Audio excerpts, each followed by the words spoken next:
Senator Judge Padilla is recognized. You may proceed, sir. You have 2 minutes. Maraming salamat po, aming tagapamahalang hukom. Ito pong kasuotan natin sa mga oras na ito, hindi lamang po ito nire-represent ang impeachment ng ating pangalawang Pangulo. Ang nire-represent po nito ay ating karapatan bilang mga Pilipino at unang-una na ang due process. Ito po yun ang ibig sabihin. Kaya ikaw ay pangalawang Pangulo, ikaw ang Pangulo, ikaw ay Senator Judge, ikaw ay magsasaka, ikaw ay mangingisda, kailangan may due process.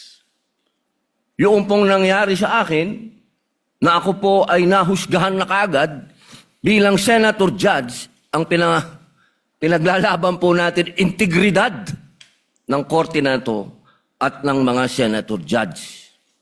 Kaya sana po wag nating kalimutan na ang bawat Pilipino ay may karapatan, lalong-lalo na sa usapin na ikaw, ako, sa oras na ito, ay Senator Judge. Yun lamang po, napakaiksi lang.